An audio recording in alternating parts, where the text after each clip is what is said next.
विदेश मंत्रालय के प्रवक्ता रणधीर जायसवाल ने कहा, जहां तक भारत की ऊर्जा आपूर्ति का सवाल है, सरकार कई मौकों पर सार्वजनिक रूप से कह चुकी है कि 1.4 अरब भारतीयों की ऊर्जा सुरक्षा सुनिश्चित करना सरकार की पहली प्राथमिकता है और ये करने के लिए बाजार की परिस्थितियों और बदलते अंतर्राष्ट्रीय हालात के मुताबिक ऊर्जा स्रोतों में विविधता लाना हमारी रणनीति का आधार है।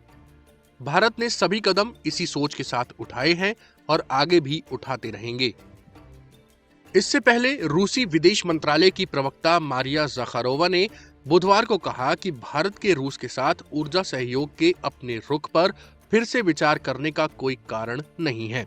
मारिया ने कहा कि व्यापार दोनों देशों के लिए लाभकारी है और अंतर्राष्ट्रीय ऊर्जा बाजार में स्थिरता बनाए रखने में योगदान देता है।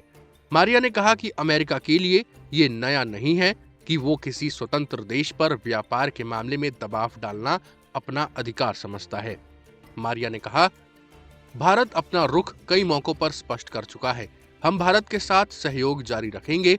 हम इस बात को लेकर आश्वस्त हैं कि रूसी हाइड्रोकार्बन की खरीद पारस्परिक रूप से लाभकारी है और वैश्विक ऊर्जा बाजार में स्थिरता बनाए रखने में योगदान देती है। हम इस क्षेत्र में अपने भारतीय साझेदारों के साथ निकट सहयोग जारी रखने के लिए तैयार हैं। इससे पहले 3 जनवरी को रूसी राष्ट्रपति व्लादिमीर पुतिन के प्रवक्ता दिमित्री पेस्कोव ने कहा था कि भारत जिससे चाहे उससे तेल खरीदने के लिए स्वतंत्र है।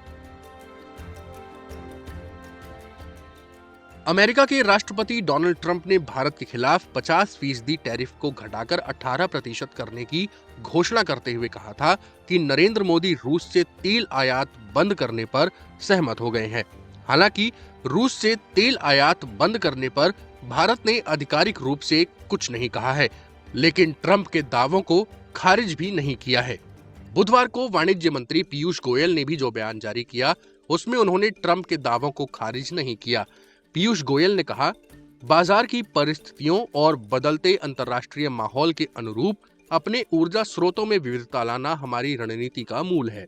एनर्जी एक्सपर्ट नरेंद्र तनेजा कहते हैं कि रूस और भारत के संबंधों में एक निरंतरता है और ये तेल खरीदने पर निर्भर नहीं है।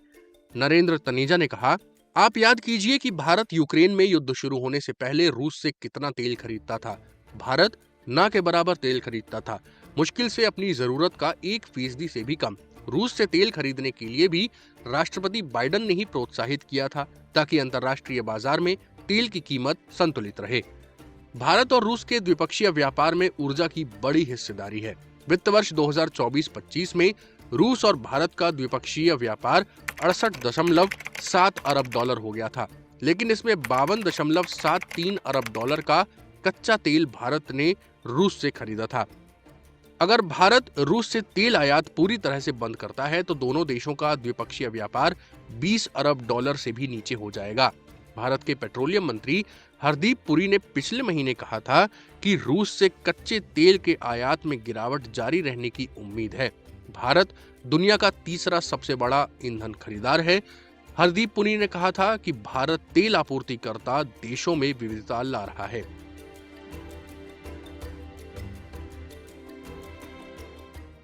भारत और रूस 2022 से एक दूसरे के शीर्ष 5 व्यापारिक साझेदारों में शामिल रहे हैं। ऐसा रूसी तेल के खरीद बढ़ने के कारण हुआ है। कुल द्विपक्षीय व्यापार वित्त वर्ष 2024-25 में रिकॉर्ड 68.7 अरब डॉलर तक पहुंच गया और दोनों देश इसे 2030 तक 100 अरब डॉलर तक बढ़ाने का लक्ष्य रख रहे हैं। 31 मार्च 2025 को खत्म हुए वित्त वर्ष में रूस को भारत का निर्यात 4.9 अरब डॉलर रहा, जिसमें दवाइयां, चावल और चाय जैसे कृषि उत्पाद शामिल थे।